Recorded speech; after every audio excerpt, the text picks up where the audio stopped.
नमस्कार, मैं उदय शंकर। बात करेंगे क्रिकेट की। भारत को बड़ी जीत हासिल हुई है और इसके साथ ही वर्ल्ड कप में भारत ने जीत का चौका मार दिया है। हालांकि जीत विराट कोहली के छक्के के साथ हुई है और इसके साथ ही विराट कोहली ने तमाम क्रिकेट प्रेमियों को बड़ा तोहफा दिया है। सेंचुरी मारी है। लंबे अरसे बाद विराट कोहली के बल्ले से शतक निकला है। हमारे साथ राकेश रंजन जी हैं, हमारे क्रिकेट एक्सपर्ट। राकेश जी, वाकई में एक शानदार मैच देखने को मिला है और विराट कोहली ने अपने खेल से लोगों को खुश कर दिया है। जी हाँ, बिल्कुल। और अगर हम बात करें तो जो पारी खेली, ऐसे ही विराट कोहली को चेज मास्टर नहीं बोला जाता है। और जिस तरह से उन्होंने इस पारी को चेज किया है, देखिए भारत एक वक्त जो है लग तो रहा था कि बहुत अच्छी शुरुआत मिल गई है, लेकिन जब रोहित शर्मा आउट हुए तो हमने देखा कि ये इसी तरह की चीज जो है वो बांग्लादेश की पारी में भी हुआ था। उनकी शुरुआत भी अच्छी रही थी और फिर मिडिल ओवर्स में सब कुछ उनका जो है वो गड़बड़ हो गया था। तो एक वो संदेह तो था मन में, और ये भी था कि हार्दिक पांड्या बल्लेबाजी के लिए आ पाएंगे या नहीं आ पाएंगे। तो यहां पर जो विराट कोहली थे उन पर बड़ी जिम्मेदारी थी, और जैसा कि हम जानते हैं कि उन्हें जो है चेज करना पसंद है। चेज करते हुए उनकी कितनी ही पारियां हैं जिसमें कि उन्होंने भारतीय टीम को मैच जिताया है। आज उसी तरह की एक पारी, और जहां भारत को जरूरत थी, और ये जीत जरूरी थी, क्योंकि देखिए हर एक जीत जो है आपको जरूरी है। और ये जो विश्व कप हो रहा है उदय, आप देख रहे हैं कि यहां पर जो टीमें हैं, कोई भी टीम को आप कमजोर नहीं समझ पा रहे हैं। कोई भी टीम कभी भी उलटफेर कर देती है। तो यहां पर हर जीत इंपॉर्टेंट होता है, और यही वजह है कि भारतीय टीम ने जो है वो इस बार जो प्लेइंग 11 के साथ कोई चेंज नहीं किया था, और उसे जीत चाहिए ही थी। और यहां पर विराट कोहली की तारीफ बनती है कि उन्होंने भारतीय टीम को जीत दिलाई है। अब एक मैच विनिंग पारी है, वो चेज मास्टर क्यों कहे जाते हैं ये समझ में आता है। और क्या पारी खेली है, बहुत ही कैलकुलेटिव उनकी पारी थी, और उन्होंने कभी भी रश नहीं किया। जब लूज गेंदें मिली तो उन्होंने शॉट्स लगाए, और जब गेंद अच्छी आई तो उसका सम्मान किया। लेकिन इन बिटवीन जो उन्होंने किया, जो सबसे अच्छी बात है कि सिंगल्स और डबल्स जो है उन्होंने बड़ी तेजी के साथ दौड़े। तो ये सबसे इंपॉर्टेंट बात है। और जो पारी उन्होंने खेली है वो एक बेशकीमती पारी है विश्व कप के लिहाज से और उनके लिहाज से भी, क्योंकि ये शतक वो चाह रहे थे कि उनके पास आए। और पारी के अंत में आपने ये बातें देखी कि वो अपने शतक के लिए कितना प्रयास कर रहे थे। और मुझे तो लगता है कि सारे लोग चाहते थे कि विराट कोहली का शतक हो, और वो शतक आया।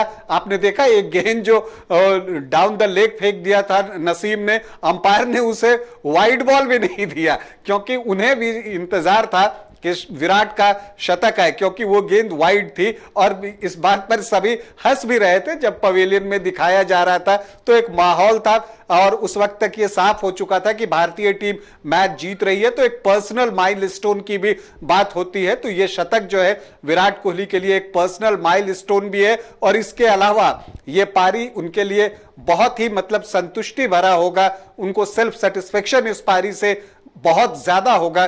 क्यों होगा? क्योंकि ये जो पारी है उसकी बदौलत भारत ने ये मैच जीता। तो जब आपकी पारी की बदौलत आपकी टीम जीतती है तो उससे बेशकीमती चीज आपके लिए कुछ और नहीं होती। शतक आते हैं नहीं आते हैं, लेकिन जब विराट ने देख लिया कि जीत जो है लगभग तय है, तब उसके बाद उन्होंने अपने शतक की ओर ध्यान दिया। और इन बिटवीन जो उन्होंने पार्टनरशिप्स डेवलप किए अलग अलग जोड़ीदारों के साथ, पहले श्रेयस गिल के साथ, फिर श्रेयस अय्यर के साथ, और फिर फाइनली केएल राहुल के साथ। और केएल राहुल और विराट कोहली की जो पारी हुई उसे देखकर वो ऑस्ट्रेलिया का जो पहला मैच था भारत का, वो याद आ गया, जब दोनों ने एक बेहतरीन साझेदारी की थी। और आज भी दोनों ने एक बेहतरीन साझेदारी की और भारतीय टीम को मैच जिता दिया। बिल्कुल, जिस तरह से विराट कोहली ने खेल का प्रदर्शन किया वाकई में वो शानदार था। इसके बाद कहा जा सकता है कि ओवरऑल भारत ने आज काफी बेहतरीन प्रदर्शन किया है, चाहे गेंदबाजी हो, बल्लेबाजी हो, फील्डिंग हो। शायद यही वजह रही कि बांग्लादेश को 256 के स्कोर पर समेट लिया गया, और उसके बाद भारत ने चेज भी बड़े ही कॉन्फिडेंस के साथ किया है। जी हाँ, बिल्कुल। और जैसा जब हम लोग पहली इनिंग खत्म हुआ था उदय, और तब बात कर रहे थे कि भारत का जो इंटेंट है वो पॉजिटिव होना ही चाहिए, और ये चीज हमें देखने को मिला। पॉजिटिव इंटेंट के साथ भारत ने शुरुआत की, और जिस तरह से रोहित शर्मा ने शुरुआत में बल्लेबाजी की, शुरू में गिल जो है वो सेकंड फिडल प्ले कर रहे थे और रोहित शर्मा जो है वो ताबड़तोड़ स्ट्रोक लगा रहे थे, और भले ही वो 48 रन बनाए, अर्धशतक मिस हो गया उनका, 40 गेंदों पर 48 रन था, और वो उस दौरान उन्होंने 7 चौके और 2 छक्के लगाए। खास बात यह है कि भारत के सभी बैटर्स ने जो है उसमें अगर श्रेयस अय्यर को हम छोड़ दें, सभी ने जो है वो सिक्सर जमाया है। रोहित शर्मा ने 2 छक्का लगाया, शुभमन गिल ने भी 6 मारी, 2 6 उन्होंने भी लगाया। इसके अलावा विराट कोहली ने 4 छक्का लगाया। देखिए, विराट छक्का के लिए जाने नहीं जाते, लेकिन जो उन्होंने विनिंग स्ट्रोक लगाया, जो मैच विनिंग स्ट्रोक था उनका, जिससे कि उनका शतक पूरा हुआ, वो छक्के के साथ अपना शतक भी पूरा किया। इंतजार भी कर रहे थे ऐसी बॉल का। जी हाँ, बिल्कुल। और वो गेंद भी उन्हें ऐसी मिली कि वो फुल टॉस पर ही उन्होंने गेंद को ले लिया और शानदार छक्का लगाया। जैसे ही उनके बल्ले से गेंद की मुलाकात हुई तो उस पर वो लिखा ही था कि अब ये सीधे बाउंड्री के बाहर जाएगा, और वही हुआ। वो गेंद डिमांड भी वही कर रहा था। तो जो इंडियन बैटर्स थे ना, वो बहुत पॉजिटिव इंटेंट के साथ खेले। ये नहीं हुआ कि अब रिक्वायर्ड रन रेट कम है तो हम अपने विकेट बचाएं, क्योंकि पता नहीं हार्दिक बैटिंग करेंगे नहीं करेंगे, ये सारे सवाल मन में थे। लेकिन जो भारतीय टीम थी उसने अपने रन रेट को कम नहीं होने दिया, और ये मतलब सबसे खास बात है, क्योंकि इससे आपको जो है बाद में जब नेट रन रेट काउंट होता है, और अगर कहीं सेमीफाइनल में जाते वक्त ये चीजें प्ले में आती हैं, तो ये सारी चीजें जो है आपके बहुत काम आने वाली है। आप जब टेबल टॉपर बन जाते हैं तो उससे अच्छी और बेहतर बात और कुछ नहीं हो सकती, और ये चीज भारतीय टीम ने करके दिखाया है। और जैसा आपने कहा कि एक क्लिनिकल परफॉर्मेंस की बात हम करते हैं उदय, अगर शुरुआत से करें, देखिए बांग्लादेश को बहुत अच्छी शुरुआत मिल गई थी।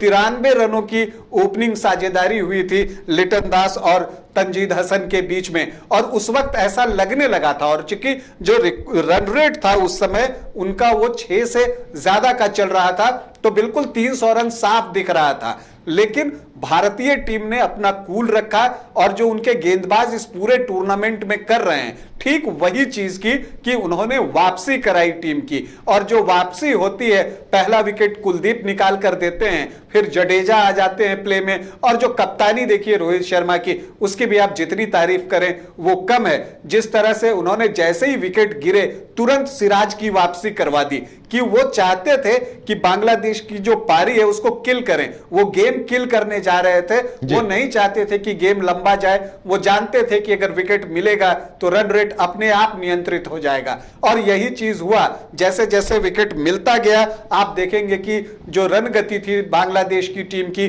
वो कम होती चली गई, और भारतीय टीम का जो डोमिनेशन है मैच पर वो बढ़ता चला गया। और यही वजह है कि भारतीय टीम ने बांग्लादेश की टीम को 256 रनों पर रोक दिया, और फिर 257 का जो लक्ष्य मिला, तो जब भारतीय टीम ने अपनी पारी की शुरुआत की तो बहुत ही पॉजिटिव इंटेंट के साथ की, और रोहित शर्मा और शुभमन गिल ने खुलकर स्ट्रोक लगाए। और ऐसा नहीं हुआ कि जब रोहित शर्मा आउट हो गए और विराट कोहली आए, वहां पर देखिए किस्मत भी जो होती है ना, कई बार आप पर मेहरबान होती है।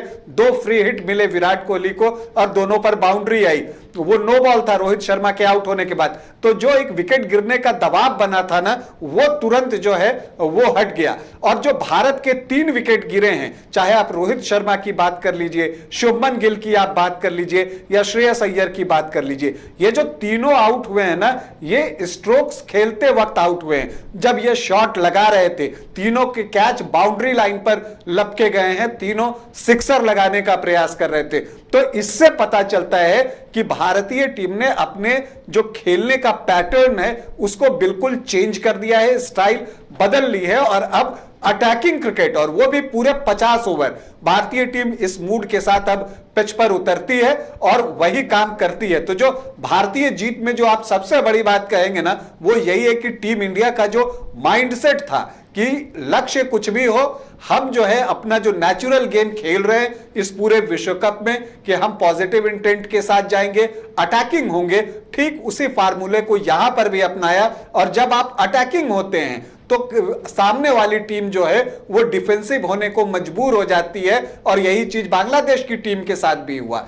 जो स्पिनर्स थे वो डर कर बहुत ज्यादा फ्लाइट नहीं दे रहे थे, वो विकेट परचेज नहीं करना चाह रहे थे, क्योंकि उन्हें पता था कि अगर कुछ भी हम करते हैं तो ये रुकने वाले नहीं हैं, ये मारेंगे। तो ये जो एक बात जो गेंदबाजों के मन में जो भय व्याप्त थी इंडियन बैटर्स का, वो एक काम करता है। और इसके बाद जो विराट कोहली की मास्टर क्लास पारी थी उसकी तो आप जितनी तारीफ करें कम है। और मैं केएल राहुल के बारे में जरूर कहूंगा, वो जो है अनसंग हीरो हैं। कई बार जो है आप केएल राहुल के बारे में उतनी बातें नहीं करते क्योंकि वो विराट कोहली नहीं है, वो रोहित शर्मा नहीं है, वो शुभमन गिल भी नहीं है, लेकिन केएल राहुल हैं। जिस तरह की पारी वो खेल रहे हैं इस विश्व कप के दौरान, जो भारतीय टीम को जरूरी है, जब टीम फंसती है केएल राहुल वहां आपको दिखते हैं। और आज भी उन्होंने जो 34 रन बनाए हैं तो रन बॉल बनाया है, मतलब 34 गेंदों पर 34 रन बनाए हैं, और उन्होंने भी एक छक्का लगाया है, 3 चौका लगाया है। तो केएल राहुल जो है बहुत कैलकुलेटिव होकर बैटिंग करते हैं, और आप कह सकते हैं कि कैप्टन का उन पर बहुत विश्वास है। और अब पता चलता है कि जब केएल राहुल स्वस्थ नहीं थे और उनका ऑपरेशन हुआ था, तो टीम में उनकी वापसी के लिए जो है टीम मैनेजमेंट जो है इतना इंतजार क्यों कर रही थी, इतना बेसब्र क्यों थी, और उनको प्लेइंग 11 में डालने के लिए ही उनसे विकेट कीपिंग अब करवाई जा रही है। और आप देखिए कि वो विकेट कीपिंग भी क्या खूब कर रहे हैं। आज जिस तरह से उन्होंने सिराज की गेंद पर मेहदी हसन मिराज का कैच डाउन द लेग पकड़ा है पूरी छलांग लगाते हुए, वो कैच अगर कोई विकेट कीपर भी पकड़ता ना तो वो भी बहुत खुश होता, और सब उसकी भी शाबाशी करते कि आपने क्या कीपिंग की है, और तब कहा जाता कि देखिए ये इतने बड़े विकेट कीपर हैं। तो ठीक उसी तरह की विकेट कीपिंग भी केएल राहुल ने आज की है, और जो वो कैच लपका है। तो मतलब भारतीय टीम का प्रदर्शन जो है वो लाजवाब रहा, और आप कह सकते हैं कि जिस तरह से भारतीय टीम ने चेज किया, बांग्लादेश की टीम कहीं दिखी भी नहीं।